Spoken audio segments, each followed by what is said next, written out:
Hello, I'm Nicole Dorskind, and welcome to Beyond Better. Today I'm joined by Nikki Powell, our Director of Citizen Contact at Capita Public Service. She's going to explore how AI is improving citizen-facing contact center services in practice. Welcome, Nikki. Hello.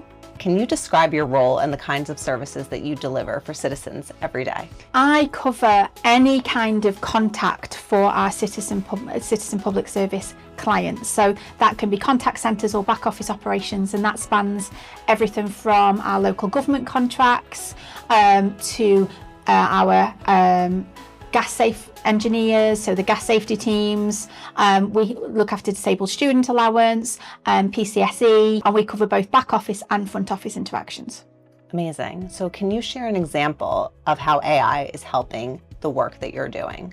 Our virtual agent activity. So we're developing and have live what we call our virtual agents, which are not humans, answering interactions that are simple, easy conversational activity that is required for citizens, such as paying for a car parking fine or to find out what time your library is open.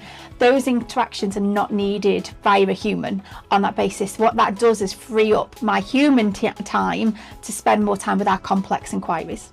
So Nikki, what's been the biggest change you've seen since we've started injecting AI into our contracts? I think the ability to handle more complex inquiries is getting much bigger. So utilising the AI, not only have we got the ability to remove the simple tasks, what we then have is the ability for our human agents to utilise AI in the conversations that they're having real time. So rather than having to remember policy and process and how to do it, we utilise AI to provide that in the call with them real time, so they can spend more time communicating rather than thinking about the interaction that they're having.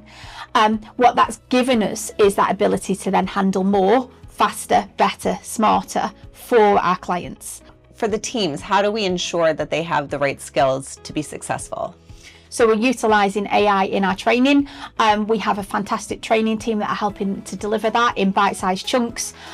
But then when you're live in an interaction, the AI is supporting you, so you don't feel like you have to be trained per se. All you've got to work on is your communication skills. If we're looking ahead, what advice would you give to other public sector organizations who want to start using AI more profoundly in their businesses?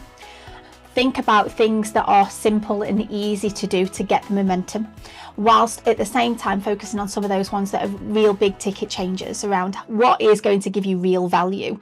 Those small items might not necessarily give you return on investment, but what they will give you is confidence. What they will give you is confidence in your teams and the momentum to then drive into that more return on investment type activity. And is there a way that we need to be thinking about this, the outcome in mind, for example?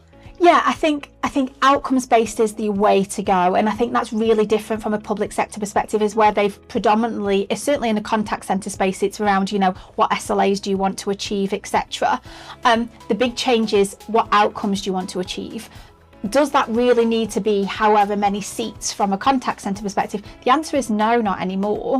What the outcome is how many interactions do you want to handle that are happening right first time, or that you can reduce the wait time of dealing with a case from X to Y. How can you speed those elements up and reduce the number of interactions that citizen is having to have? So outcomes based is realistically the only way you can move forward with AI. It's amazing. I love what you're doing in the contact center. Thank you so much for coming here today and sharing your experience and the great work that we're doing at Capita. Fabulous. Thank you.